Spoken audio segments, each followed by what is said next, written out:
출석해 주시고요.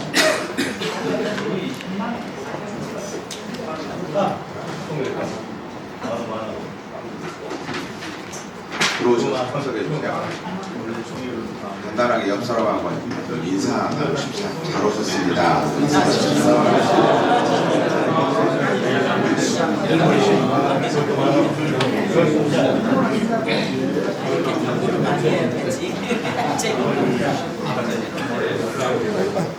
간단히 모임에 관해서 소개해드리면, 한국 기독교 장로회는 우리 민족이 발생해서는 안 되는 중요한 사건인 5.18 민주화 운동을 기억하면서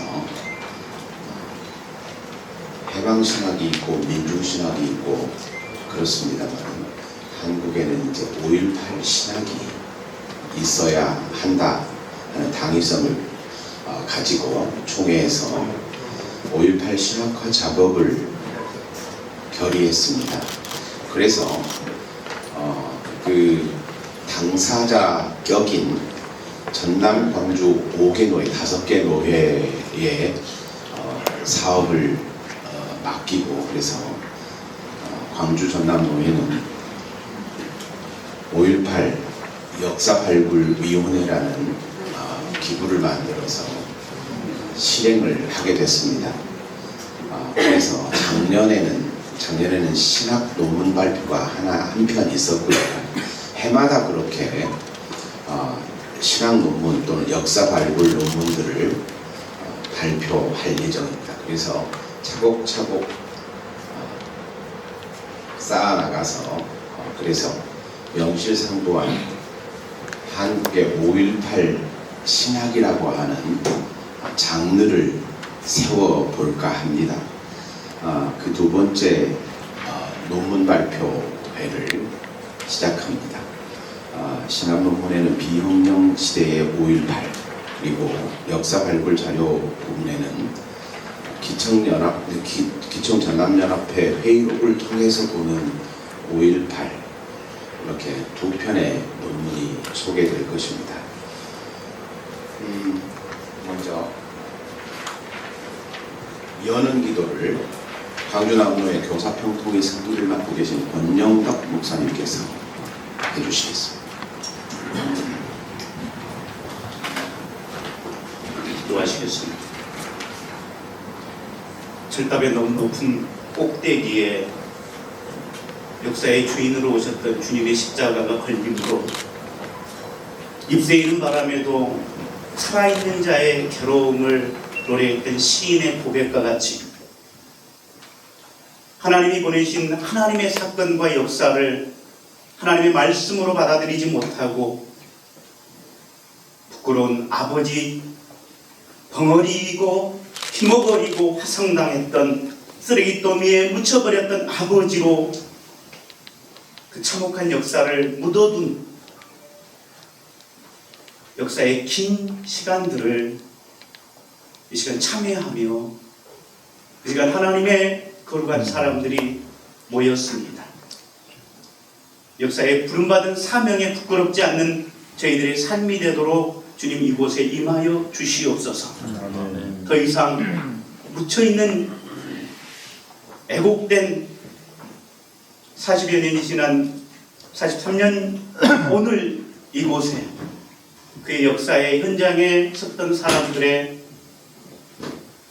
아픔을 여전히 애곡하고 폭도로 명명하는 이정자들이 존재하고 있음을 우리는 탄식합니다. 그 앞에 한가하지 못하는 우리들의 부끄러웠던 지난 발자취를 돌이켜 이제 다시금 예수의 부활 사건으로 새롭게 나아가고자 모였사오니 하나님 우리를 불쌍히 여겨 주셔서 우리 안에 하나님의 거룩한 영으로 다시금 감동되게 하옵소서. 아멘. 서로 사랑하는 자가 내 제자라고 말씀하셨습니다.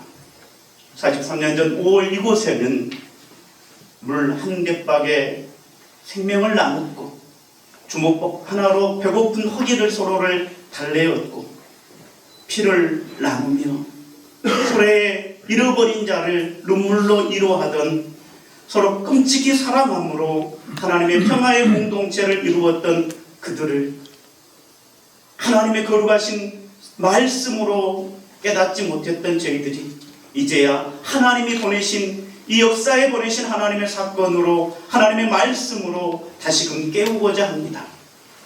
하나님의 나라가 하나님을 사모하는 자, 하나님을 사랑하는 자들 가운데 임했던 것처럼 그들을 다시금 골고다의 십자가의 어두운 곳에 내어 맡기지 않게 하시고 부활의 승리로 우리 가운데 임하셔서 세상 가운데 자유를 선포하시며 세상 가운데 정의가 살아있음을 드러내셨던 주님의 외치심과 같이 묻혀있던 그 아픔의 역사가 이제 예수 생명 사랑을 덧입어 생명의 부활로, 사랑의 부활로, 평화의 부활로, 정의의 부활로 온갖 폭력으로부터 고통당하는 이 시대에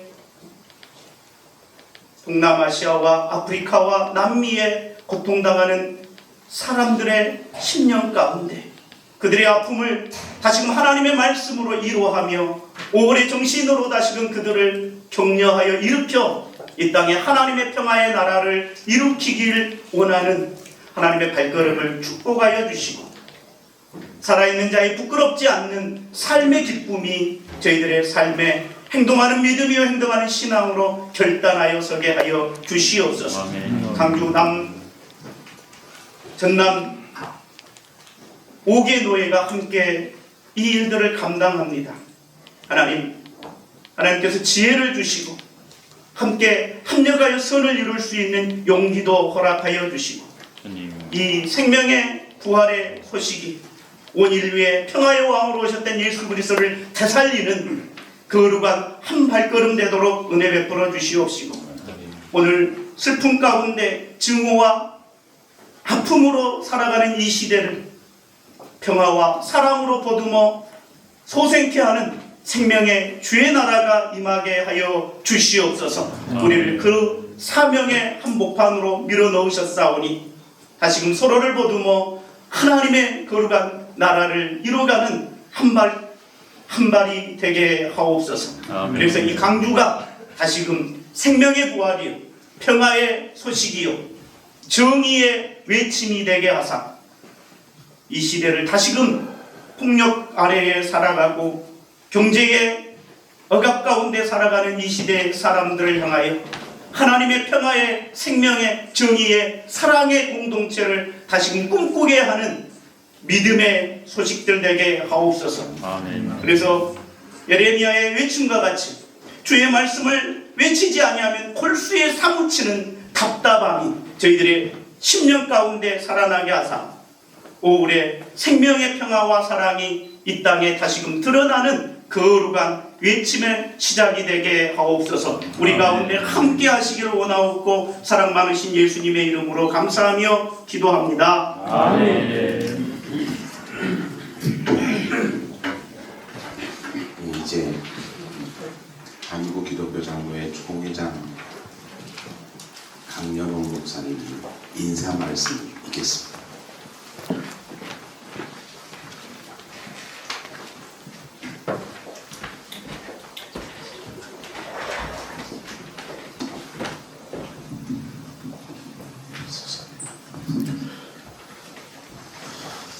예, 반갑습니다. 사실은 월요일부터 시작된 것 같습니다. 월요일 날 19기도회 서울시청에서 열렸었고요.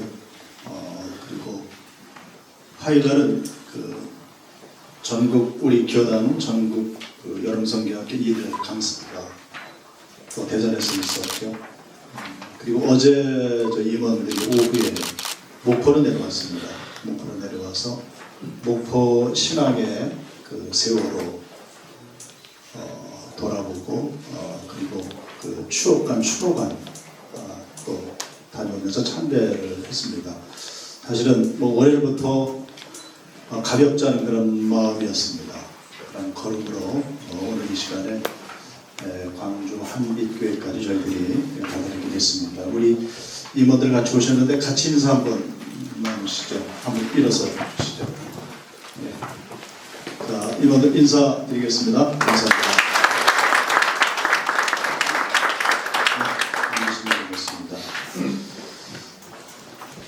인사말을 좀 서면으로 준비를 했습니다. 읽으면서 인사드리겠습니다.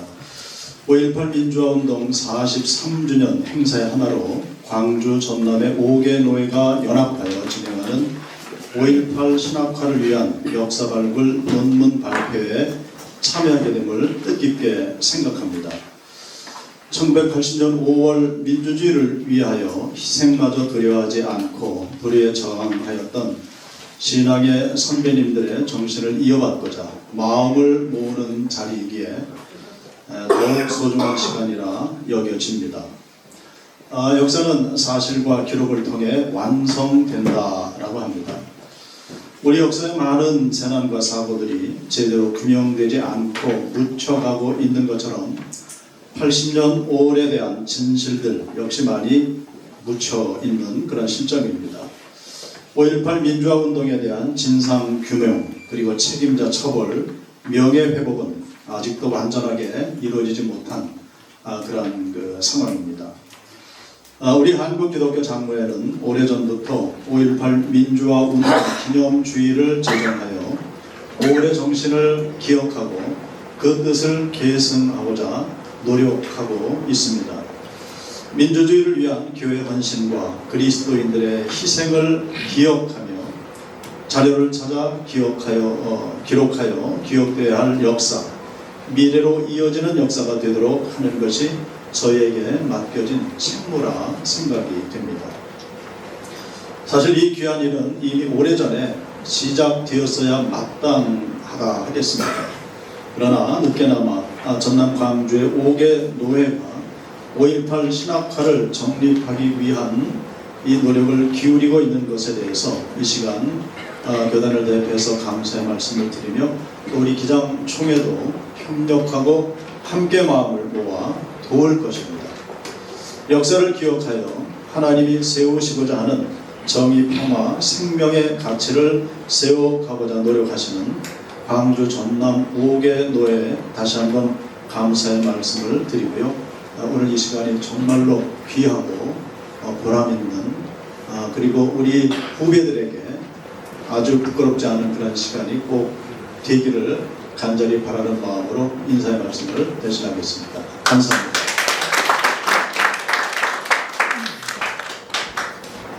고맙습니다. 바로 신학 논문 발표를 할 텐데요. 두 개 부분입니다.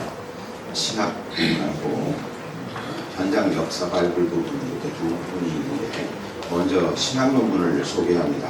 이 신학 논문은 김희연 목사님, 기장 한국기독교 장로회 교회와 사회위원회 위원장이신 김희연 목사님이 소개해 올리겠습니다.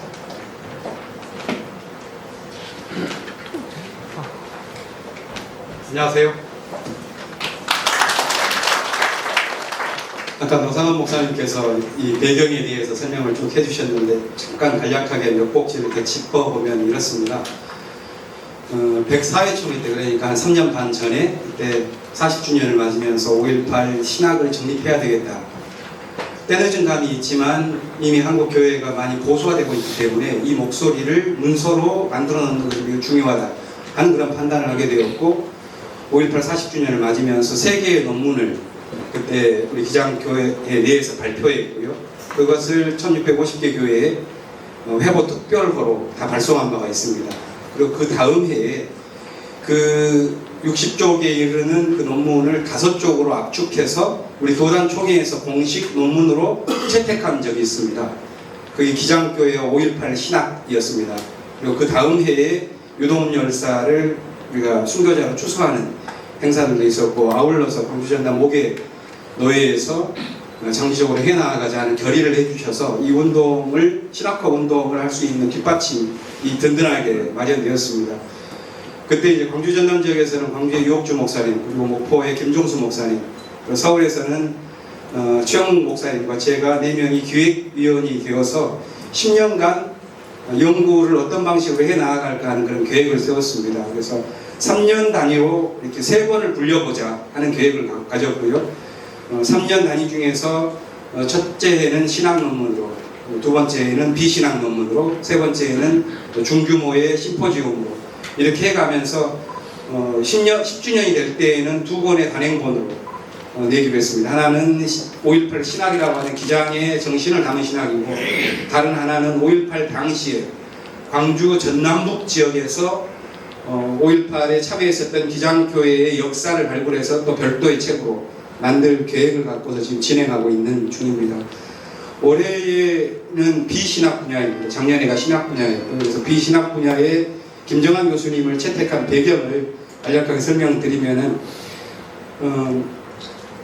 5.18 기념재단에서 39주년 때 40주년을 맞으면서 5.18 교과서를 만들자고 하는 그런 운동이 있었고요. 그래서 5.18에 관한 중심 연구자들이 모여서 한 꼭지씩 하는 굉장히 중요한 책을 너와 나의 5.18이라는 책 제목으로 낸 바가 있습니다. 그때 김정한 교수님이 거기 참여하셨고, 저는 이제 그 책을 탐독을 하면서 우리 기장교회와 맞을 수 있는 지점, 그리고 특별히 정형화된 5.18에 대한 해석이 아니라 그걸 넘어설 수 있으면서 우리가 새롭게 5.18을 더 열린 마음으로 접근할 수 있는 그런 관점을 제공할 수 있는 분이 누군가를 물색한 가운데 김정한 교수님을 우리가 섭외하게 되었습니다.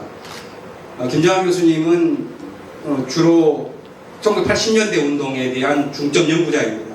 이분은 1980년대라 그러면 5.18에서부터 91년 강경대 투쟁까지 이것이 어떤 영향을 미치고 있는가에 대한 연구를 지금 30년째 해오고 계신데요. 이분이 책도 많이 내셨어요. 대중과 폭력이라는 석사학위 논문이 이미 굉장히 호평을 받는 책으로 단행본으로 나온 바가 있고, 25년 전에. 그리고 1980 대중공개와 민주주의, 그리고 이런 모든 것들을 엮어서 2020년대에는 비혁명의 시대라는 단행본을 이렇게 쭉 내오시는 어떤 연구 궤적이 뚜렷한 분이시고요. 그래서 오늘 우리에게 그런 관점에서 5.18에 대한 신학 분야가 아니지만 새로운 관점을 주실 수 있을 것이라 생각하고, 우리 기획단에서는 1년에 부탁드리고 그냥 끝나는 게 아니라 어떻게 쓸 거냐 하면서 이렇게 굉장히 재촉을 하는 회의들을 3개월에 한 번 정도씩을 해서 쭉 해오고 있었습니다. 그래서 우리 교단에서의 요청은 이런 것일 거다라고 하는 말씀도 드렸었고, 그런 면에서 고민도 깊으셨을 텐데 아무튼 그 결과를 오늘 듣게 되어서 저도 기쁩니다. 김정한 교수님 소개합니다.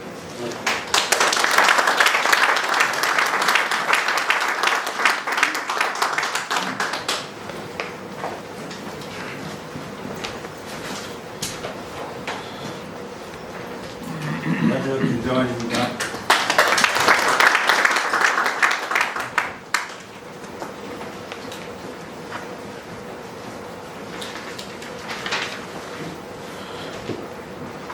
네, 귀한 자리에 불러주셔서 감사드립니다.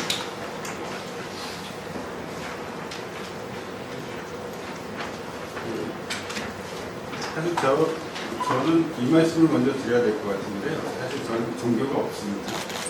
그리고 무슨 결심을 해가지고 종교가 없는 건 아니고요. 부모님 두 분이 다 종교가 없으셔서 그냥 어릴 때부터 그냥 자연스럽게 종교가 없었습니다. 고등학교 때는 뭐 종교에 대해서 고민을 많이 하기도 했었는데, 대학에 들어가서는 또 다른 고민을 할 게 많아가지고 그랬게 된 것 같습니다. 그래서 사실 오늘 자리가 저한테는 너무 낯설고, 사실 여기 앉아 계시는 분들도 낯설고 분위기도 많이 낯선 것 같습니다. 대학이나 이제 학교에서 발표를 하다가 이런 자리에서 발표를 하게 돼서 감사드리고요.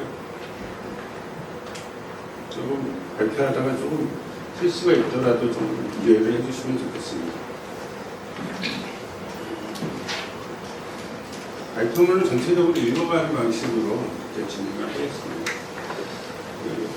올해가 43주년이 되는데요. 발표할 기회를 주셔서 감사드리고요. 지금 김혜연 목사님께서 말씀해 주신 것처럼 김혜연 목사님하고 최영국 목사님하고 이제 몇 번 만남을 가지면서 같이 말씀을 듣고 얘기를 나누고 할 수 있는 자리가 있었습니다. 그 두 분 목사님께 특별히 좀 감사를 드리고 싶습니다. 오늘 저의 제목은 비혁명 시대의 5.18인데요. 이 제목은 제가 쓴 비혁명의 시대라는 책에서 가져왔습니다. 비혁명의 시대는 혁명적이지 않은 시대이기도 하고 혁명을 못하는 시대이기도 할 텐데요. 더 나아가서 보면 혁명에 대한 지향을 상실하는 시대이기도 할 것입니다. 사실 오늘날에는 혁명을 어떻게 일으킬 수 있는가, 세상을 어떻게 바꿀 수 있는가 하는 이념이나 모델이 빈번해져 있습니다. 이런 맥락에서는 자본주의의 풍요와 정치적 민주화에도 불구하고 가난한 시대라고 할 수 있겠습니다. 요즘에는 거의 논의되지는 않는데 예전에는 혁명적 정세를 규정하려는 그런 시도들이 있었는데요. 혁명적 정세는 뭐 아시겠지만 피지배자들이 지금까지 살던 대로는 더 이상 살 수 없는 상황을 가리킨다고 할 수 있겠습니다. 하지만 절망과 분노만으로는 혁명적일 수 없고 이 문이 굳게 닫혀 있다는 것만으로는 공기가 일어나지 않는다고 볼 수 있습니다. 문이 열리지 않는다는 절망만이 아니라 문을 깨뜨려서 안으로 들어갈 수 있다는 희망이 있을 때 문을 부수기 시작한다고 할 수 있겠습니다. 또 혁명적 정세라면은 그게 못지않게 중요한 것이 있는데 피지배자들만이 아니라 지배자들도 지금껏 살아온 방식으로는 더는 살 수 없는 상황입니다. 통치의 위기나 구조적 재생산의 위기 또는 생활 양식의 정당성 문제 같은 것들이 있을 것이라고 봅니다. 그래서 혁명적 정세라고 하면 지배자도 피지배자도 뭔가를 바꾸지 않으면 안 된다는 위기의식과 바꿀 수 있다는 희망이 공존하는 시기라고 할 수 있을 텐데요. 뭐 최근에 아마 비슷했던 것은 그 촛불항쟁을 통해서 박근혜를 탄핵한 그 시기가 아닐까 싶습니다. 박근혜 탄핵이 이루어지면서 일정하게 좀 한국 사회에 좀 희망적으로 좀 한국 사회를 바꿔나갈 수 있지 않을까 하는 그런 그 전체적인 분위기가 좀 있었던 것 같은데요. 문재인 정부를 지나면서 그런 희망이 조금 무력해진 게 아닌가 그런 생각을 좀 갖고 있습니다. 이런 비혁명의 시대에서 5.18이 어떤 이름을 가질 수 있을까라는 고민을 다시 해보게 되는 것 같습니다. 아시겠지만 민중항쟁, 민중혁명, 민주화운동, 대중동기 등 5.18을 지칭하는 명칭들이 많이 있는데요. 어떤 이름이 적합한지는 여전히 많이 논쟁이 벌어지고 있습니다. 80년대에는 혁명의 시대라고 이렇게 많이들 얘기를 하는데 그때는 뭐 러시아 혁명이나 중국 혁명이나 라틴 아메리카 혁명이나 북한을 참조해서 그 한국적인 혁명의 이념이고 모델이 뭐냐, 경로가 뭐냐 하는 그런 고민들이 많이 있었고 그런 맥락에서 5.18에 이제 혁명이라는 말도 듣고 용기라는 말도 듣던 것 같습니다. 저는 뭐 제 책에서 대중동기라고 이렇게 표현을 했었는데요. 그 나중에 책을 내고 나서 나중에 일본에 가서 이제 5.18 발표를 할 기회가 있었는데 그때 이제 이 조청령 쪽에 이제 그 센터에 한번 가볼 일이 있었는데 그 북한에서 5.18을 서술한 게 있더라고요. 궁금해서 보니까 북한에서는 봉기라고 이렇게 표현을 하더라고요. 저희 한국에서는 보통 항쟁이라고 하는 것을 북한에서는 대부분 봉기라고 이렇게 표현을 하는 것을 좀 뒤늦게 알게 된 일이 좀 있었습니다. 민주화운동이라는 명칭은 뭐 아시다시피 5.18 청원회에서 이렇게 만들어진 것이고요. 그렇지만 뭐 국가 그 공식 명칭이 있다고 해서 꼭 그것을 따라야 되는 것은 아니라고 생각합니다. 뭐 국가적인 행사에서는 그 명칭을 쓰는 것이지만 뭐 연구자들이나 아니면 개인적으로 어떤 집단에서는 또 다르게 쓸 수도 있다는 생각이 들고요.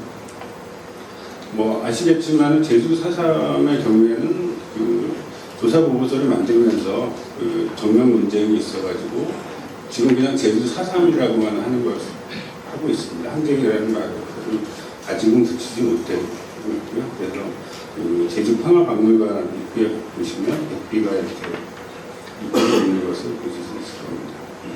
제가 오늘 5.18의 새로운 이름을 제안하려는 것은 아니고요. 그 5.18의 현재 모습을 구성하는 역사적 경계선들을 좀 한번 살펴보면서 5.18의 새로운 이름을 어떻게 만들어갈 수 있을 것인지 고민을 좀 같이 나눠봤으면 하는 생각입니다. 우선 그 역사적 경계선들을 살펴보면요.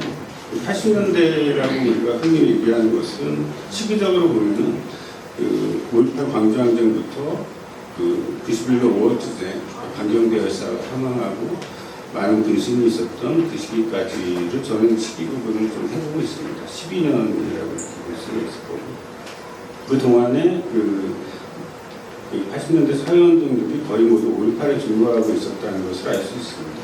학생운동권에서는 뭐 전여제와 추모제를 항상 열었었고요. 뭐 학생운동은 아니지만 구로동맹 파업의 경우에도 이 성명서를 보면은 항상 그 5.18 학살에 대해서 언급을 하고 있습니다. 86년에 있었던 5.3 인천산 항쟁에서도 이 전두환을 처단하자라는 현수막을 갖고서 이제 거리 행진을 하는 그런 사진들을 볼 수 있고 또 6월 항쟁에서도 5.18이 계속 그 사람들한테 참전점이 되었던 것 같습니다. 특히 명동성당 농성투쟁을 보면은 이번에는 그 5.18처럼 그렇게 해서는 안 된다라고 하는 그런 의지들이 많은 분들이 그런 의지를 표명했었던 것을 알 수 있고요. 근데 6월 항쟁 이후에 민주화 과정이 잘 순탄하게 이루어졌냐라고 보면 그렇지는 않습니다. 6월 항쟁 이후 그 노동자 투쟁이 있고 나서 91년 5월 투쟁까지 한 4년 동안의 시기가 있는 것인데 이 시기에 그 민주화의 향방을 어떻게 정착할 것이냐라고 하는 격렬한 대립의 시기가 있었다고 생각을 합니다. 그때가 이제 그 노태우 정부 때가 되겠죠. 그리고 91년 5월 투쟁에서 그 민중운동이 사실 실추를 하게 되면서 민중운동의 힘이 좀 약해지고 민주화의 방향이 사실 보수적인 민주화의 방향으로 결정이 됐던 것 같습니다. 그런 과정에서도 그 5.18의 진상조사와 제도화는 좀 위협하지만 지속적으로 이루어졌다고 할 수 있는데요. 국가기관의 조사는 지금까지 한 6번 차례 이루어졌다고 말씀드릴 수 있고 2017년에 그 전남 지방경찰청에서 자체조사 보고서를 한 번 낸 적이 있습니다. 그 6번째로 쓰여있는 그 국방부 5.18 특별조사위원회에서 조사하는 것이 그 헬기 사격하고 전투기 출격대기 사안이었고요. 저도 이 위원회는 민간조사관으로 참여를 해서 같이 활동을 좀 할 수 있는 기회를 얻었었습니다. 사실 생각해보면 저를 추천해 주신 거는 제가 조사에 도움이 된다기보다 이 연구자가 이런 데 와서 좀 현장을 좀 경험을 해봐라라고 좀 이 5.18 단체분들이 좀 배려를 해주신 것 같아요. 개인적으로 사실 연구하는 데 많이 큰 도움을 받았던 그런 계기였습니다. 6월 항쟁 이전의 조사 결과는 의미가 없고요. 가장 아쉬운 것은 국회 청문회 때 이제 조사 결과 보고서가 채택이 안 되는 것입니다. 여야 합의가 무산된 것이지만 사실 생각해 보면은 노태우라는 학살자가 대통령으로 있기 때문에 그런 조사 결과가 이제 채택이 될 수 없었다라는 생각이 들고 사실 87년 대선의 여파가 사실은 5.18의 이 조사 결과 보고서가 채택되지 않는 결과로 이어졌다라고 얘기할 수 있을 것 같습니다. 지금은 이제 5.18 진상규명조사위원회가 활동 중인데요. 아시겠지만 여러 가지 그 조사 과제들을 갖고 있고 그렇지만 또 자료들이 많이 왜곡되고 폐기되고 해가지고 어려움이 많이 있는 것으로 알고 있습니다.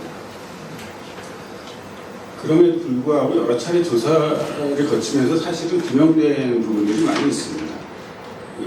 조사 결과 보고서가 채택이 안 됐지만 여러 가지 조사 결과들이 상당히 진척된 것들이 많이 있고요. 발표 명령의 경우에도 저는 사실은 다 밝혀진 것이다라고 사실 저는 봅니다. 이거는 명령서가 없다 하는데 사실 그런 명령서가 없을 것이고요.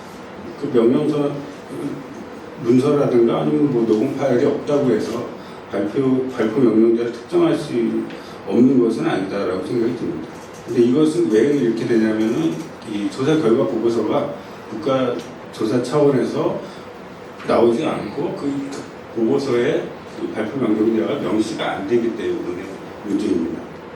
그래서 사실 이번 조사위원회에서는 그걸 좀 명시했으면 좋겠다라는 좀 생각이 듭니다.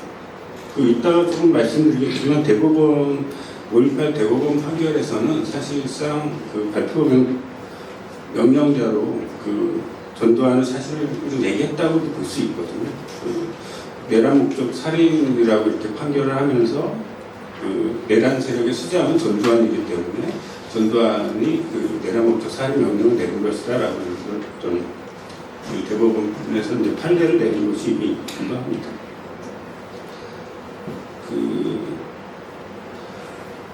과거사 정리를 일반적으로 보면은 국가폭력에 대한 진실 진상규명, 피해자의 명예회복과 배상보상, 가해자의 책임규명과 처벌, 추모 기념공간 조성 등으로 이루어지는데요.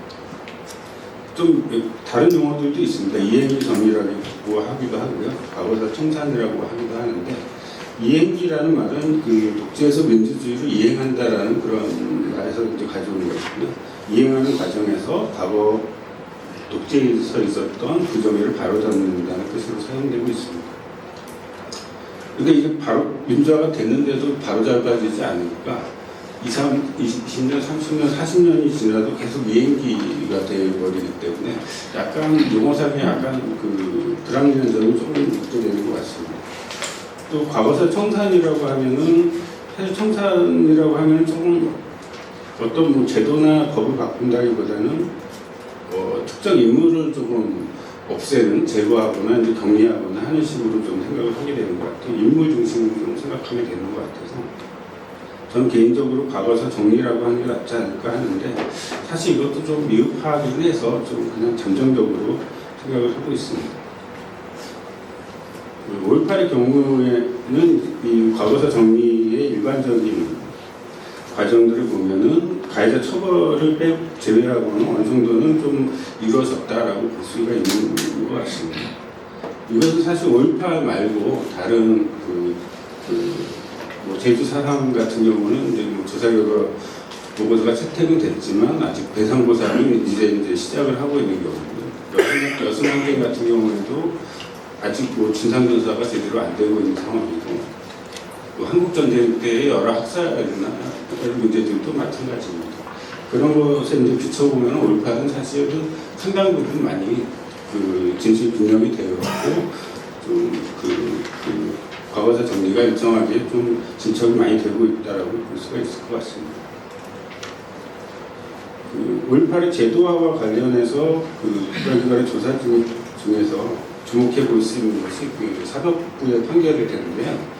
5.18 재판이라고 이렇게 부르는 것인데 서울지방법원과 서울고등법원과 대법원에서 세 차례가 진행이 되었습니다. 그래서 12.12는 군사반란이고 5.17은 내란이고 5.18은 내란 목적 살인이라고 이렇게 판결이 되었습니다.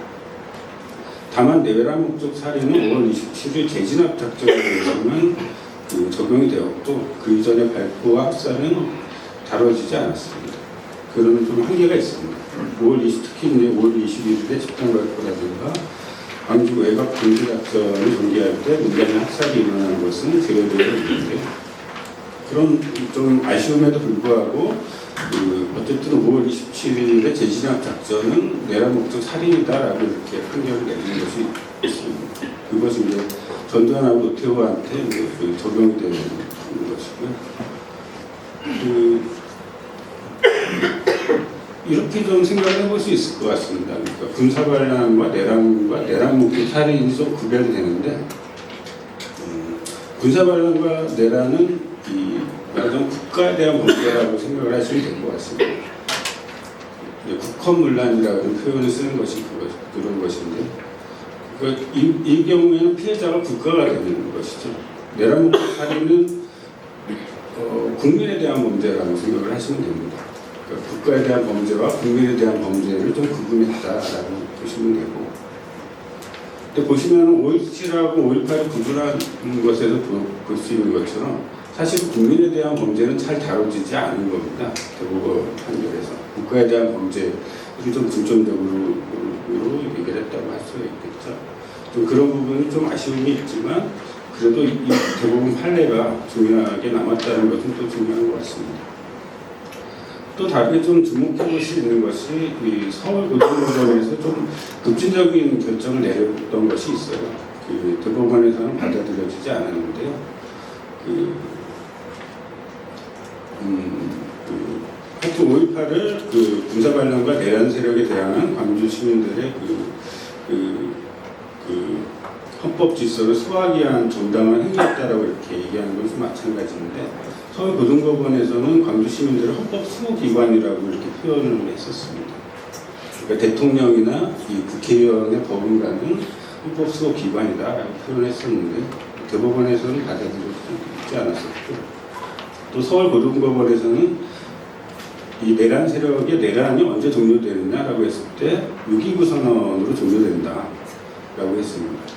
그러니까 이 5공화국 전체가 다 내란 세력, 내란이 계속 일어나는 시기다라고 판결을 하는 굉장히 급진적인 판결을 내렸는데 대법원에서는 그렇지 않다. 이건 너무 지나치고 이 81년 1월 21일에 비상개혁이 해제되니까 그때까지만 내란 시기라고 해야 된다라고 이렇게 했습니다. 각주 7번 잠깐 보시면은 이렇게 판결이 갈리는 이유가 국민의 저항권을 어느 정도까지 허용할 것인가 라는 부분인데요. 광주 시민들의 저항을 어느 정도까지 국민의 저항권으로 허용할 것인가의 문제인데요. 그러니까 대법원에서 좀 협소하게 국민의 저항권을 이렇게 규정한 것이라고 볼 수 있습니다. 그래서 요즘에 5.18의 헌법 전문에 표기하는 문제가 이렇게 제기가 되고 있는 것인데요. 저는 헌법 전문에 표기를 하는 게 좋다. 5.18의 정신을 헌법을 계승하고 있다는 걸 꼭 하는 게 좋다라고 보는데, 물론 이제 대법원 판결이 이미 있기 때문에 굳이 할 필요가 있느냐라고 할 수도 있겠지만, 하는 게 좋다라고 생각하는데, 그게 이제 국민의 저항권을 더 확대시킬 수 있는, 더 명시적으로 얘기할 수 있는 부분이 된다는 것입니다. 지금은 그냥 사회부를 계승한다는 정도로 돼 있기 때문에 사회부를 계승한다는 말에서 국민의 저항권을 유추 해석하는 식이 되고 있거든요. 5.18 헌법 전문에 명문화하고 또 국민의 저항권도 헌법에 같이 수록이 되면 좋겠다라는 그런 생각을 갖게 됩니다.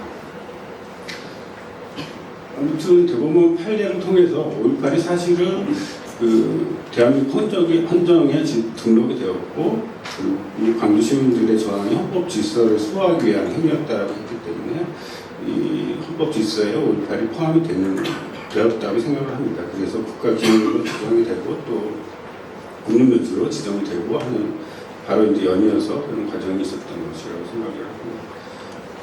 5.18의 헌정체제의 일부로 제도화되는 것을 또 국가라고 표현할 수도 있을 텐데요.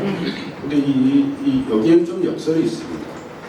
과거사 정리해서 보여지듯이 국가폭력과 학살에 대해 국가 차원의 진상조사와 진실규명, 국가의 사과와 배보상, 기념화 등을 국가에 요구하고 실현하는 것이 5.18에서 유래하는 5월의 사회운동의 주요 과제였기 때문에 사실 이런 운동 주체들이 5.18 제도화를 운동적으로 추구해왔다라고 이렇게 얘기할 수 있습니다. 근데 또 한편으로 5.18의 제도화는 5.18의 헌정 질서의 내부로 포섭되는 과정이기도 합니다. 민주화운동으로 공식명칭이 됐던 것처럼 자유민주주의 대한민국이 성공적인 민주화를 일으켜왔다는 이 국가서사로 5.18이 이제 좀 변형이 되기 시작할 수밖에 없는 거죠. 그 전에는 저항적인 그런 의미가 있었는데 그것이 좀 약해질 수밖에 없습니다. 5.18에서 유래해서 유월항쟁을 거치면서 민주화가 계속 승리해 왔다는 민주화 승리사관이 이제 민주정부에서 이제 나타나게 되고 거기에 참여한 386 세대들이 또 그런 얘기를 하게 되는데요. 그러면서 5.18의 의미가 이런 좀 제한적인 보수적 민주화로 한국 사회가 기계를 되어왔는데 그런 서사 속에 5.18이 이제 자리를 잡게 되면서 조금 역설적인 상황이 나타나게 되는 것 같습니다. 사실 한국 사회 오늘날에도 여러 가지 배제와 차별이 존재하기 때문에 민주화가 계속 성공해 왔다라는 말로는 다 설명하기 어려운 부분들이 많이 있는 것 같습니다. 이런 역설화 과정의 효과 중에 하나가 이제 저항 정신의 빈곤화가 되는 것 같습니다.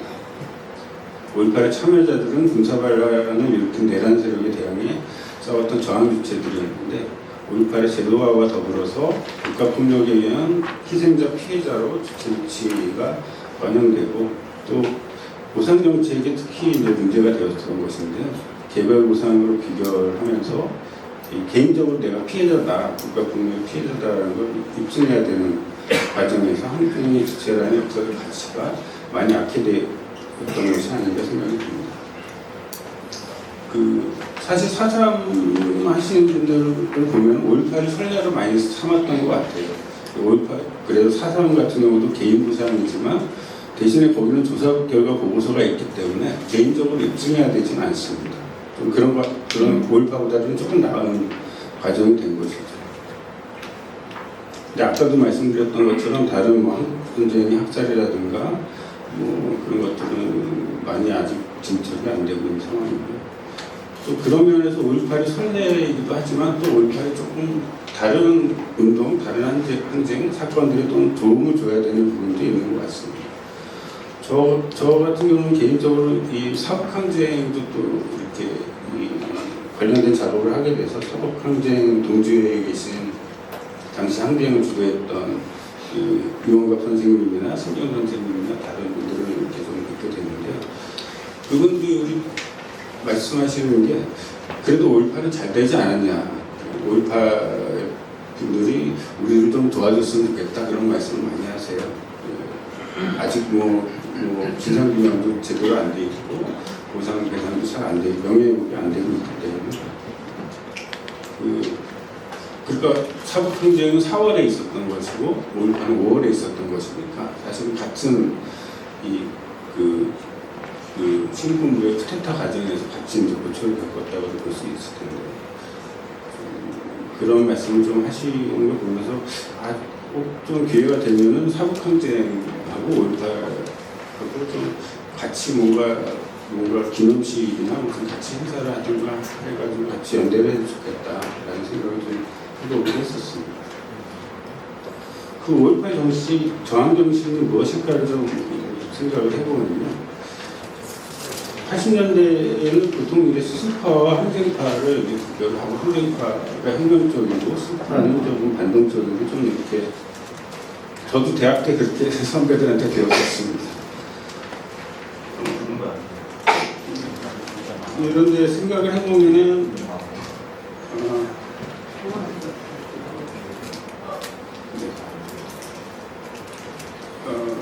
그래서 5.18의 저항정신을 항쟁파에서 찾는 것인데요. 무장투쟁을 어떻게 인식할 것인가 하는 문제는 남는 것 같습니다.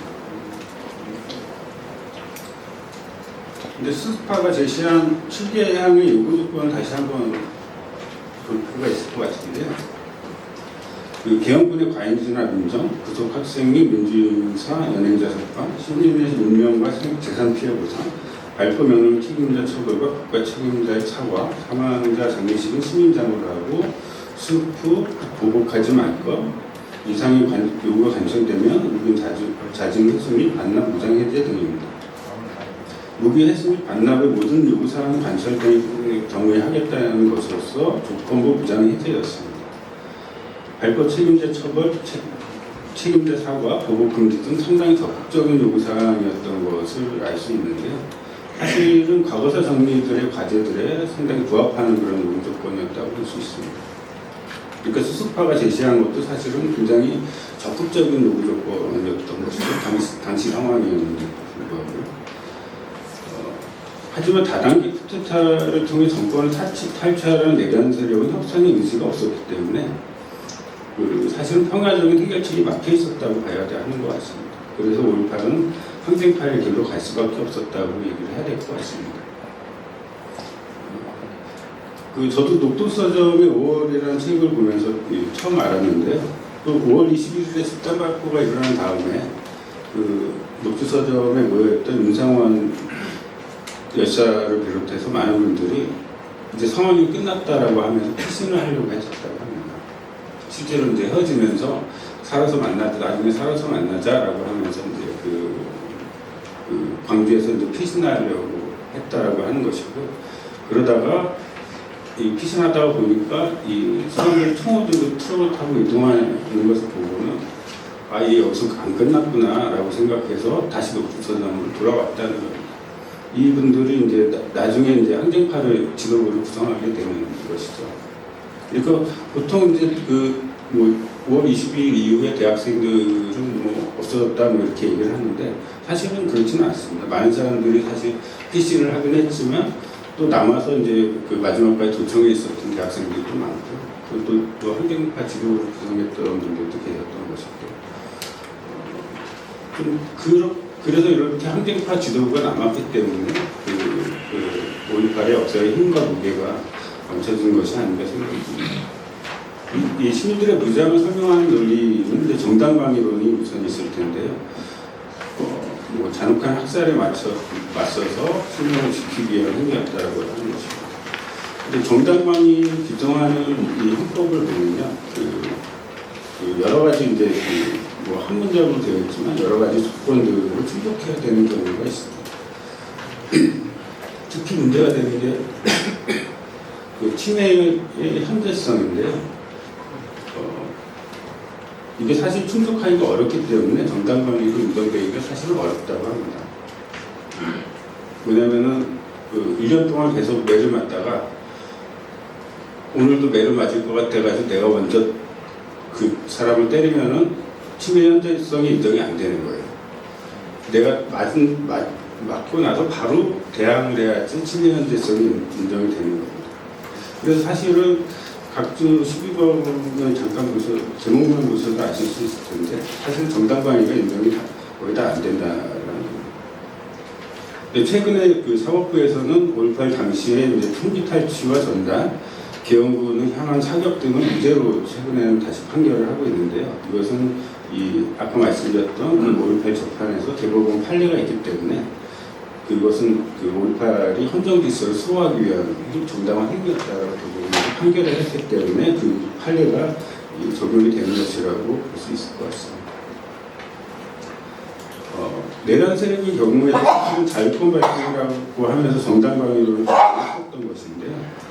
아시다시피 그 무장행기를 투입해서 공중에서 사격을 했기 때문에 이것은 뭐 일방적으로 그 사격을 한 것이기 때문에 자유권 발동이라는 것으로는 설명이 안 되는 자유권 발동 논리는 무너진다라고 이렇게 볼 수 있을 것 같습니다. 그 헬기 사격은 이제 두 가지 방식일 텐데요. 그러니까 헬기 자체의 기관총을 탑재하는 거랑 이제 헬기에 M60을 탑재해서 사격을 하는 두 가지 방식인데요. 당시 헬기 조종사들은 다 이제 다 부인을 했습니다. 그래서 이것도 가해자, 책임자가 이렇게 규명이 되지 못하고 있는 것인데, 처음 이제 조사가 시작된 88년에 얘기를 하는 것, 조종사들이 얘기를 하는 거 보면, 기관총 장착이나 탑재를 안 했다라고 이렇게 얘기를 해요. 그리고 그 다음 조사 때는 장착은 했는데 실탄은 안 가져왔다라고 하고, 그 다음에는 장착도 하고 실탄도 가져왔지만 발표는 안 했다 이렇게 하시면 지금 거기까지 온 겁니다. 지금 실탄 가져간 것까지 지금 확인이 됐습니다. 또 다른 방식이 이제 대항폭력일 텐데요. 우리나라 규정을 이해하는 사실은 80년대 혁명론을 보면은 지배자와의 대립, 국가 폭력과의 대립은 결국은 이 무력 충돌로 갈 수밖에 없고 대항폭력이 필수적이다라고 하는 인식이 많이 있었습니다. 지금도 마찬가지가 있고요. 그래서 5.18을 계엄군과 시민군의 대전으로 보는 경우가 많습니다. 전쟁이었다라고 보는 것인데요. 근데 조금 다르게 생각해 볼 수도 있을 것 같습니다. 내란 세력과 공수부대의 관점에서 보면 5.18은 적과의 전쟁이었다고 할 수 있습니다. 광주 시민들은 같은 민족이나 국민이 아니라 적이었다는 것이고요. 5.18에서 공수부대는 적과의 전쟁에서 승리하기 위한 작전을 펼쳤고 성공적인 작전을 위해서 폭력 박살을 자행했던 것입니다. 작전 명령을 성실하게 수행하는 학생만이 아니라 작전 명령을 초과하는 직별 처분이나 보복 사례가 일어나는 이유도 베트남 전쟁과 다를 바 없는 전쟁이라고 믿었기 때문입니다. 사실 이 내란 세력을 보면 대부분 이 전두환 노태우도 마찬가지고 대부분 다 베트남 전쟁에 다 참전해서 했었습니다. 일종의 순환보직 같은 거였던 것 같아요. 1년, 2년씩 이제 다 베트남에 다녀왔습니다. 전두환하고 장세동이 베트남 전쟁에서 만났다는 것도 잘 알려진 것이고, 장세동은 3번이나 베트남 파병을 갔었고, 그래서 이제 전두환의 눈에 들어서 하나회가 아님에도 불구하고 호남 출신임에도 불구하고 전두환이 이제 장세동을 계속 자기 회라에 두고 했던 그런 과정들이 있습니다. 5.18과 베트남 전쟁의 관계에 대해서도 좀 연구들이 상당히 부분 조금 그래도 진척이 되어 있는 편입니다. 그런데 그 칠쪽에 보시면, 칠쪽이 아니라 페이지가 다릅니다. 광주 시민들의 관점에서 보면 공수부대는 적이 아니었고 절멸시켜야 될 대상은 아니었습니다. 시민들의 무장은 공수부대를 철수시켜 무자비한 폭력에서 벗어나려는 방어적인 것이었습니다. 계엄군에게는 내전이었지만 광주 시민들에게는 내전이 아니었다라고 할 수 있을 것 같고요. 계엄군 전쟁을 하러 왔지만 광주 시민들은 전쟁에 반대했던 것이고, 이런 맥락에서 보면 5.18은 내전이 아니라 반전이라고 해야 되지 않을까라고 생각을 해봤습니다. 그러니까 반전 평화운동이 사실은 5.18에 있었던 것이 아니냐라고 생각을 좀 할 수 있을 것 같고, 마찬가지로 대한폭력이 아니라 반폭력, 엔타이 바이올런스라고 할 수도 있겠다라는 생각이 듭니다. 반폭력은 이 극단적 폭력에 저항하기 위해서 무장을 하게 된 상황에서도 시민들이 견제하려고 했던 윤리적 관점과 태도를 얘기할 수 있습니다. 대한폭력이 적대 세력들 중에 한쪽이 제거해야 한다는 절멸의 논리를 함축한다면, 반폭력은 이런 절멸적 폭력을 사용하는 것에 반대하고, 또 비폭력과는 달리 폭력을 불가피하게 사용할 때 방어적인 성격으로 사용해야 된다는 그런 생각을 하고 있습니다. 또 반폭력 정치에서는 경찰과 군대의 물리적 폐퇴가 아니라 명령 체계를 마비시킨 것을 지향한다고 할 수 있습니다. 사실 경찰과 군대에 맞서가지고 이거를 뭐 체제의 마지막 철갑이라고 이제 표현하는 이탈리아 막스주의자였던 그람시는 그렇게 표현했었는데, 이 마지막 철갑에 맞서가지고 대중들의 저항이 사실 승리하는 경우는 사실 굉장히 어렵습니다. 사실 이 대부분의 공기들이 진압되는 비극으로 끝나게 되는 경우들이 많이 있는데, 사실 6월 항쟁도 생각을 해보면 6월 항쟁 때도 군대를 동원하겠다는 얘기를 계속 전두환이 하다가 결국에는 동원을 못했는데, 저는 이 해석이 가장 타당한 것 같습니다. 군대를 동원해서 군대가 서울에 왔을 때 과연 자기 명령을 따를 것이냐, 이미 전국적으로 운동이 일어나고 있는데 그걸 염려했기 때문에 동원하지 못했다라고 하는 해석이 저는 가장 타당한 것 같습니다.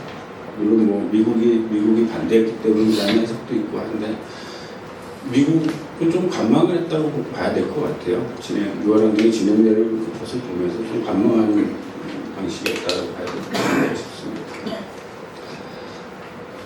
여러 가지 증언 사례들이 상당히 많습니다. 여기 다 쓰지는 않았습니다만, 뭐 계엄군에게 빵과 우유를 나눠줬다라는 것은 뭐 많이 알려져 있고요. 사실 계엄군들이 구급이 잘 안 돼가지고 밥을 잘, 그리고 5.18 초기에 이 식사를 밥을 잘 못 먹고 굶었다라고 하는 얘기도 있는데, 빵과 우유를 줬다거나, 또 시민들이 숙적으로 위에 있어가지고 계엄군을 포기하는 그런 경우들도 많이 있었는데요. 그때 사실은 무차별적인 구타가 일어나기도 하고 했었는데, 그때마다 또 우리가 이러면 안 된다라고 하면서 병원에 보내주고 했던 그런 사례들도 많이 있습니다.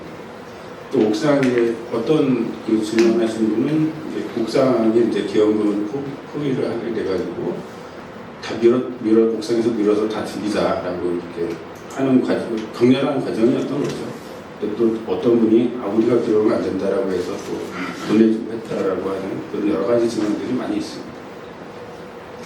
그것을 보여주는 대표적인 사례가 투사회보인 것 같습니다. 투사회보의 6호에 보면은 우리의 행동강령에 보면은 4번째 항목에 이 계엄군이 발표하지 않는 한 우리는 먼저 발표하지 않는다라고 되어 있습니다. 그 5.18 내전이라고 생각을 하면은 이 공수부대와 시민군이 대등하게 교전해서 서로를 죽였던 것처럼 생각할 수 있는데 그렇지 않았다는 것이고요. 시민군의 목적이 계엄군을 절면시켜서 승리하겠다는 것이 아니라 방어하는 데 있었기 때문에 우리가 먼저 발표하지 않는다라고 하는 그런 행동 반경이 사회부에 있었던 것이 아닌가 그런 생각이 듭니다. 뭐 다 아시겠지만 뭐 시민군이 탈취한 총 카빈 소총이 거의 사용되지 않는 그런 무기였던 것이고 또 어떤 증언하신 분들을 보면 총은 탈취를 했는데 총알은 탈취를 못해서 이 탄창이 사실 없는 총이 많았다라고 이렇게 얘기를 하기도 합니다. 그러니까 어떤 분은 그러니까 2인 1조가 돼서 한 명은 손에 이제 총알을 들고 있고 하나씩 이렇게 넘겨주는 식으로 이렇게 했었다라고 말씀하시는 분들도 있고 그러니까 굉장히 열악한 화력에서 굉장히 열악한 상황이었다고 할 수 있습니다. 또 시민군이라고 명명은 했지만 사실 군대와 같은 그런 명령 지휘 체계가 있었던 것은 아닙니다. 집에 가고 싶으면 누구나 이제 집에 갈 수 있는 거죠. 실제로 이제 뭐 가족의 권위를 운용해서 집에 가기도 하고 잠깐 볼 일이 있어서 다녀오기도 하고 잠깐 이제 너무 고대가지고 잠깐 쉬러 이제 다녀오기도 하고 그런 방식이었죠. 그러니까 사실은 시민군 군대식 명령이나 그런 이 군대식 명령 지휘 체계, 군대식 계급이 있었다라고 볼 수 없는 그런 조직이었다고 할 수 있을 것 같습니다. 그래서 치열한 식가전을 벌였다라고 하는 것도 사실은 그래서 대부분 사실이 아닐 가능성이 높은 것 같습니다. 80년대에는 치열한 식가전을 벌여서 도청을 함락하고 뭐 계엄을 물리치고 했다라고 이렇게 얘기를 했었는데 사실 도청에 들어간 것도 계엄군이 먼저 이제 작전상 후퇴를 했기 때문에 지나가던 시민이 도청이 비어 있다라고 이제 그걸 보고서 알려가지고 이제 도청에 들어갔다라고 이렇게 얘기를 하고 있습니다. 그러니까 먼저 이제 그 광주 외곽 공세 작전으로 계엄군이 작전을 변경하면서 도청이 비어서 이제 들어간 것이고 교전을 해서 이제 승리해가지고 점령한 것은 아니라는 것이죠. 당시 사망자를 보면요, 이것은 국방부에서 나와 있는 것인데 166명인데 그 중에 이제 군인이 23명, 경찰 4명이라고 이렇게 되어 있습니다. 그 군인이 가장 많이 죽은 게 사실은 그 5인 사격이었습니다. 그 각주 19번에 보시면요, 5월 24일에 31사단하고 정교사 기갑대가 서로 시민군으로 오인해서 교전해서 사망을 하고 같은 날 오후에 또 5일 11공수 여단하고 또 서로 오인해서 사망한 사건이 있었습니다. 이 사건 직후에 11공수 여단이 이제 송암동에서 그 민간인한테 이제 보복 그 학살을 하게 된 것이죠.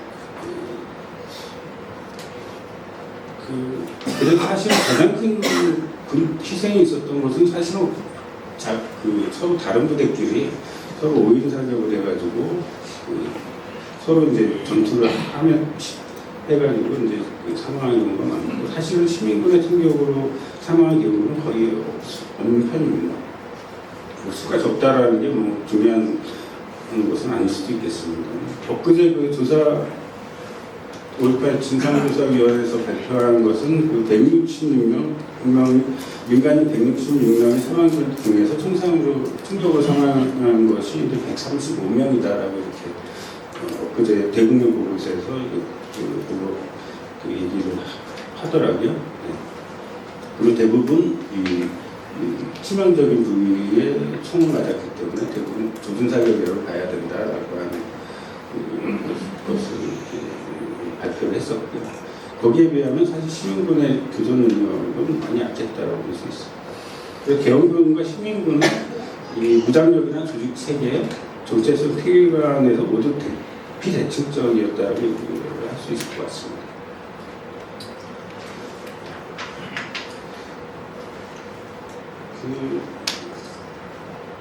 그래서 5.18을 좀 이 반전운동, 반폭력의 관점에서 보면은 이 폭력이라는 문제에 대해서 우리가 어떻게 접근할 것인가라는 고민을 좀 해볼 수 있을 것 같습니다. 폭력을 어떻게 정의롭게 사용하는가 하는 오래된 질문은 사실은 폭력에 대한 도구주의적 관점이고, 모든 폭력은 항상 그 목적을 초과할 위험이 항상 있는 것 같습니다. 최근에 그 러시아 우크라이나 전쟁이 발발했을 때 이 우크라이나의 대항 전쟁을 정당한 전쟁이라고 할 수 있다라고 하는, 있다 없다라고 하는 그런 논쟁이 있었는데, 이 반전평화 운동의 관점에서는 사실 정당한 전쟁이라고 얘기를 할 수가 없는 부분이 있었기 때문에 문제 논란이 많이 됐었습니다. 근데 정당한 전쟁도 마찬가지로 사실 정당한 전쟁과 정당하지 않은 전쟁을 점점 더 구별하기가 어려워집니다. 전쟁을 수행하는 과정에서는. 전쟁 논리라고 하는 것은 인권이나 민주주의를 지키기 위한 전쟁은 정당하고 불가피하다라고 보는 게 전쟁 논리 중에 하나일 텐데, 근데 여기서 사실은 자기를 방어하고 자국을 방어한다라고 할 때 그 자기가 누구냐, 그 자기의 의미가 무엇이냐라고 이렇게 한번 생각해 볼 수 있는 것 같습니다. 그 자기는 우선은 나 자신이고, 내가 사랑하는 사람들이고, 나와 가까운 사람들이고, 나와 유사하다고 느끼는 사람들이 될 텐데요. 이것을 뒤집어 보면은 자기 자신이나 자기 집단은 지켜야 하지만 그 자기에 속하지 않는 사람들은 지키지 않는다는 것, 지키지 않아도 된다는 의미. 또 나아가서 지켜야 하는 사람들, 살려줄 만한 가치가 있는 사람들과 지키지 않아도 되는 사람들, 살려줄 만한 가치가 없는 사람들을 구분하는 것이고, 해치거나 어떤 사람들을 해치거나 죽일 수도 있다는 것을 결국은 의미하게 됩니다. 자기 방어, 자국 방어라고 하는 전쟁 논리가 결국은 더 따져서 생각을 해보면 이렇게 될 수밖에 없다는 것이죠. 그래서 이 전쟁 논리처럼 어떤 사람들을 지키지 않아도 된다는 것은 생명 가치의 차별일 뿐만 아니라 애도 가치의 불평등과 차별이라고 할 수 있겠습니다. 그 인용론을 한번 읽어보겠습니다. 생명의 11쪽이 되겠네요. 생명의 가치를 산정하는 차별적 방식의 바탕에는 생명의 애도 가치를 등급화하는 암묵적 평가 도식이 있다. 어떤 사람들은 어마어마하게 높은 등급을 갖지만 애도 가치를 절대적으로 확실하게 인정받는 생명이고, 어떤 사람들은 거의 눈에 보이지도 않는다. 애도 가치를 절대적으로 인정받지 못하는 생명, 현실로 인지되지 못하는 죽음이다. 이런 얘기를 하는데, 이 애도 가치를 인정받지 못하는 생명들 또는 죽은 후에도 애도 대상이 될 수 없다고 추측되는 생명들은 이 사회적 유대관계의 불평등을 드러내고, 다시 말해서 애도 가치의 평등이라는 것은 죽음의 평등이 아니라 생명의 평등이라고 할 수 있겠습니다. 그래서 5.18 항쟁파의 길을 다시 좀 생각을 해보면, 그것은 이 기축민주주의 곁에 남았다는 것과 이 반폭력과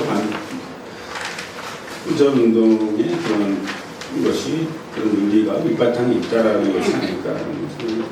마찬가지로 그것을 이어서 애도 가치의 평등, 생명의 평등을 또 같이 좀 생각해 볼 수 있지 않을까라는 생각이 들고, 그런 면에서는 좀 정의로운 저항이라는 것을 좀 한번 생각해 봐야 되지 않을까. 그러니까 이 저항을 통해서 정의를 실현하는 것도 중요하지만 저항 자체가 어떻게 정의로울 수 있는가에 대해서 좀 고민해 볼 수 있지 않을까 하는 생각을 좀 해봅니다. 시간이 많이 지나고 있는 것 같은데, 최근에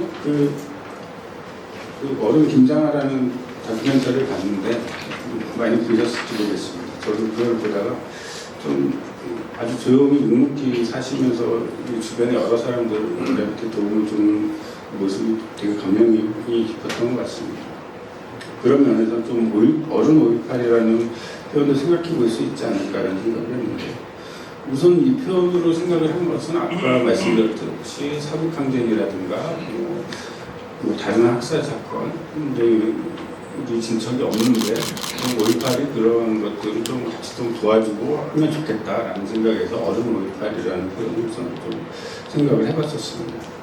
과거사 정리가 좀 안 되고 있는 다른 사안들에 대해서 했으면 좋겠다는 생각을 했었는데, 이제 43주년이 지나서 좀 세월의 무게를 이제 견제하는 그런 시기가 된 것 같고, 새로운 세대 젊은이들과 소통해야 하는 과제가 주어져 있는 것 같습니다. 이것을 포스트 메모리라고 이렇게 부르기도 하는데요. 제가 속한 연구소가 사실은 연구 주제가 기억 연구입니다. 메모리 스타디라고 하는 것인데, 저는 이제 5.18을 하기 때문에 5.18도 이제 기억 연구의 일부로 포함이 되는데, 후세대와 어떻게 기억을 갖고 소통할 것인가 하는 것을 포스트 메모리라고 표현하고 있습니다. 사실은 5.18이 지역주의 선거나 민주당과의 관계 속에서 진상규명이 많이 진척이 되고 계속 조사가 계속 진척이 되고 하는 부분도 있는 것 같습니다. 저는 김동춘 선생님 글을 좀 인용을 해봤는데, 김동춘 선생님이 얘기하는 것은 이제 4.19 같은 경우를 한번 예를 들어보면은 이 4.19 유공자들이 많이 기득권의 상징으로 이제 받아들여지고 있고, 이 역사적 기억이 이 지역화되고 사유화되는 그런 우려들이 계속 있었다라고 얘기를 합니다. 4.19 기념식 하는 걸 보면 이제 대구에서 따로 하고 마산에서 따로 하고 다 이제 분열이 되어 있다는 거죠. 4.19 단체들이 분열이 되면서 기념식도 따로 하고 하는 방식이 됐는데, 좀 5.18도 그런 우려가 있고 좀 잘했으면 좋겠다라는 바람인 것 같습니다. 이것은 5.18을 위한 5.18이 아니라 보다 보편적인 5.18에 대한 요청이 될 것이라고 생각을 합니다. 어른 5.18이라면 그런 모습이 되지 않겠느냐라는 생각이 듭니다. 5.18을 만든 것이 5.18 자체의 힘도 있었지만, 아까 말씀드렸던 것처럼 학생운동이나 노동자운동 같은 사회운동들의 계승이 있었기 때문에 사실은 우리나라의 5.18이 5.18로 만들어진 것이 아닌가라고 생각이 듭니다. 수많은 취약한 사람들의 도움과 지지를 통해서 5.18을 이어가려는 운동 주체들의 불단한 노력으로 5.18이 여기까지 온 것이라는 겁니다. 마찬가지로 5.18이 좀 더 보편적인 그런 5.18이 되기 위해서는 당사자 중심이나 에서 벗어나서 그리고 탈광주화해서 우리나라의 새로운 사회운동의 주체들과 손을 잡을 때 그런 새로운 보편성을 담지한 그런 5.18의 모습이 구성될 수 있지 않을까라는 생각이 듭니다. 피해자 담론 같은 경우에는 사실은 내가 더 피해자다라고 하는 그런 얘기를 계속 할 수밖에 없게 되는데, 그건 사실 보편성이 아니라 어떤 특수성의 인정을 요청하는 것이 될 것이라고 생각을 합니다. 5.18을 무엇으로 만들어갈 것인지는 어떻게 새로운 사회운동들과 연대할 것인가 하는 문제가 있는 것 같습니다. 그러니까 정의로운 저항과 연대의 길에서 어쩌면 5.18의 새로운 이름이 자연스럽게 생겨나지 않을까 하는 기대를 갖고 있는 것인데, 5.18의 경계선들을 좀 다시 그을 수 있지 않을까, 그어가는 실천들을 해볼 수 있지 않을까라는 고민을 하게 되는 것입니다. 이게 아마 이제 김희원 목사님도 말씀하신 5.18 신학이라고 하는 것을 추구하는 것도 이런 저의 고민과 좀 비슷했지 않나라는 생각이 드는데, 사실은 5.18이 민주화된 운동으로 이렇게 규정되는 과정에서 가장 애매한 존재가 된 것이 이 구두닦기, 농마주의 같은 그런 하층민들이었습니다. 하층민들을 이제 서발턴이라고 표현을 하는데요. 이것도 이제 그람시의 용어인데, 인도의 농민공기를 연구하는 분들이 이 용어를 이제 서발턴이라는 용어를 가져와서 설명을 했어요. 그러니까 이 농민분기를 민족주의로도 설명할 수 없고 계급투쟁으로도 설명할 수 없으니까 서발턴이라는 용어를 쓰겠다라고 했던 것인데, 근데 가만히 읽어보면 저희가 민중이라고 했던 건가 상당히 유사합니다. 그래서 조금 아쉬움이 드는 거죠. 이 서발턴은 사실은 이런 학계에서는 세계적인 어떤 히트친 개념이 됐는데, 이 한국의 민중이라는 개념은 사실은 거의 이제 안 쓰게 되는 경우가 됐는데, 그 내용을 가만히 읽어보면 상당히 비슷합니다.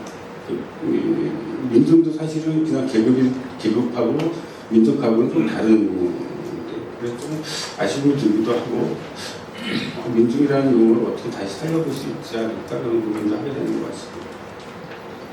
그 사실은 민주화운동이 되면서 이런 하층민들의 경우에는 거의 이제 발언력을 상실했고 이 민주화운동과 무슨 관계에 있는지도 애매하고 그렇게 처리된 부분이 많습니다.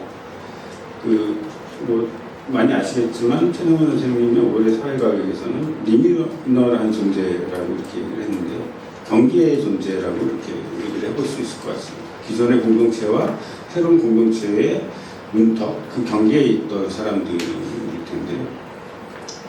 이 사람들은 사실은 이 민주화와 무슨 관계에 있는지 불투명하게 되면서 많이 배제가 되는 과정이 있었던 것 같습니다. 그래서 그 기동타협대 출신들에 대해서 연구한 어떤 연구에서는 이 과거 정상과 민주화가 진척되면서 오히려 이 사람들에게는 새로운 트라우마가 생겼다라고 하는 것도 있습니다. 그래서 연구도 있었습니다. 그 오늘날의 그 경계에 있는 사람들은 사실은 기존의 공동체에서 밀려나는 사람들이 아닐까라고 생각을 해볼 수 있을 것 같습니다.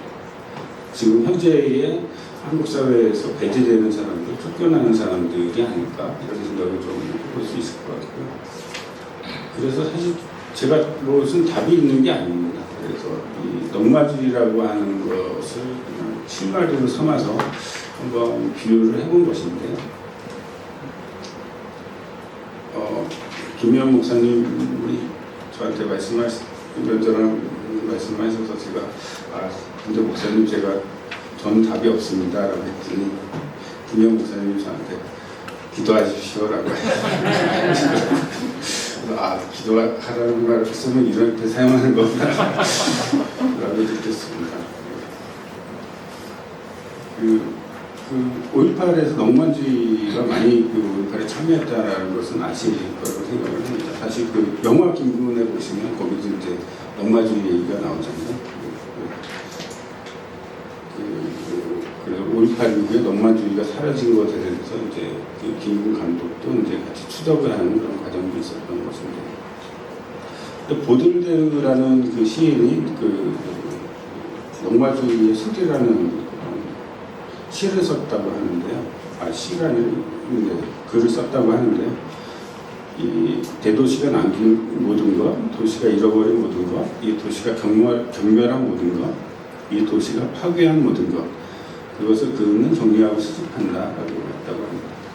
우리 사회가 잃어버린 것, 경멸한 것, 파괴한 것, 쫓아내는 것을 다시 찾아와서 함께하는 것을 이 넉마주의 정신이라고 말해볼 수 있지 않을까 하고, 우리가 오늘 해나가야 되는 실천들이 이런 넉마주의 정신으로 5.18의 경계선들을 새롭게 그리는 작업이 아닐까. 그것은 가난하고 무식하고 버림받은 자들의 5.18로 돌아가는 일이 아닐까. 그리고 이것이 5.18에 관한 후세대의 포스트 메모리가 되었으면 좋겠다라는 그런 기대를 갖게 되는 것 같습니다. 길어졌습니다. 이렇게 마치겠습니다.